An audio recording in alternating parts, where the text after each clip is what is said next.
Hi, I'm Professor Paulo Horta from the Universidade Federal de Santa Catarina, and I'm here representing the Brazilian network on ocean acidification.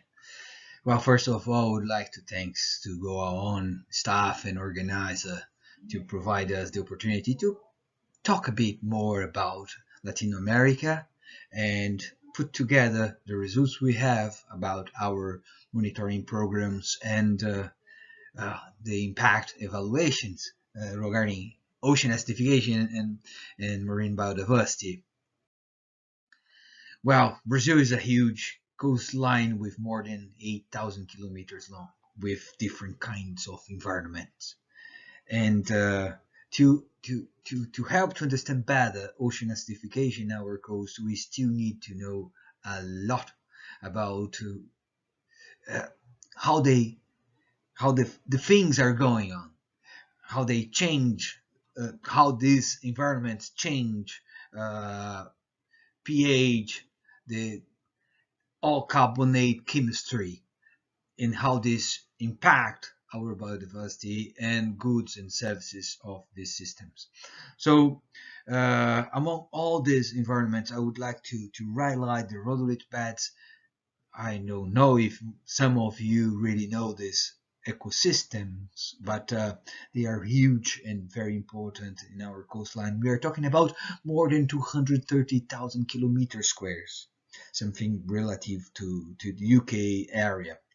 So yes, all these biogenic systems are important to keep our fishery and of course the health of our ocean to provide opportunity, for example, for aquaculture of bivalves, uh, like oysters that we have here in south of Brazil in Santa Catarina. So yeah, everything we have in Brazil is dependent of ocean pH, and acidification is something that we are worried a lot.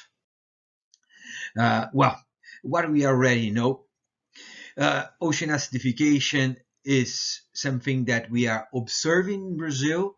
In this map here in your high corner, we observe the rate of acidification per year, where we observe change from 0,013 from 0,013 per year up to 0,018 per year. So we can reach something around 0.2 pH uh, unit per decade. So it's something that very complicated to the balance or to the resilience of our calcifiers or environments like coral reefs, rhodolith beds. So yeah, we are really very worried with acidification because yes, we are observing acidification already, as we see in this Carvalho-Borges 2018 results, where anthropogenic carbon here in the figure A is associated or a causal effect on the acidification observed in the same southwestern region in different deeps and regions.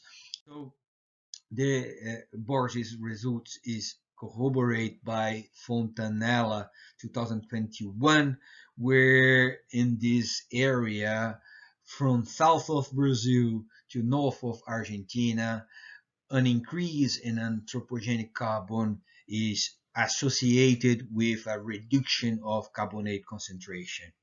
So if we do have ocean acidification, the impact of it in our biodiversity have been observed in invertebrate, seaweeds, and seagrasses. In some of these groups, we observe huge impact.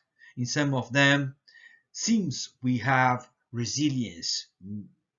The evaluated species or the evaluated region don't present significant change and different descriptors.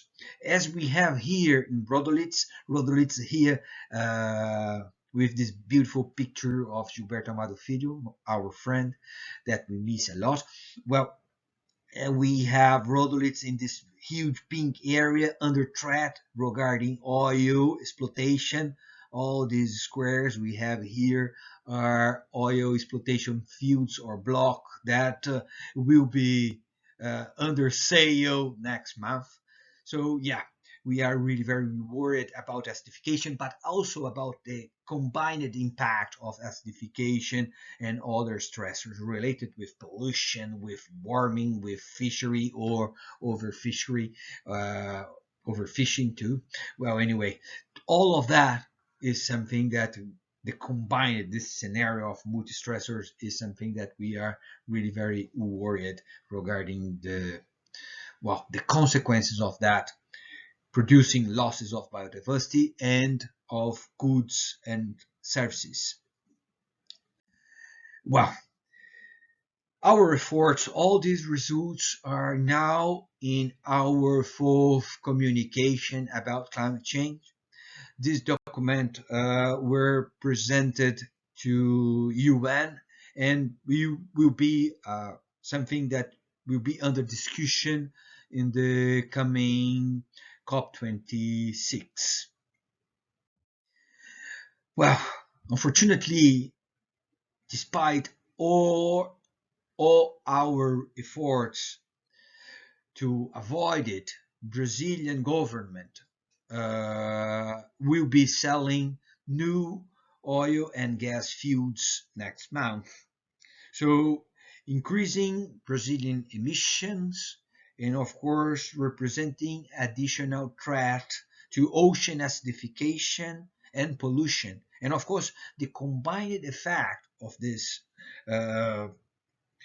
pollutants is something that I suggest can be part of our discussion in this round table, because I think this is a kind of thing that must be discussed in this multilateral and academic opportunities. Well, in conclusion, uh, ocean acidification is still an abstract concept in Brazil. Seems our government don't understand it quite well.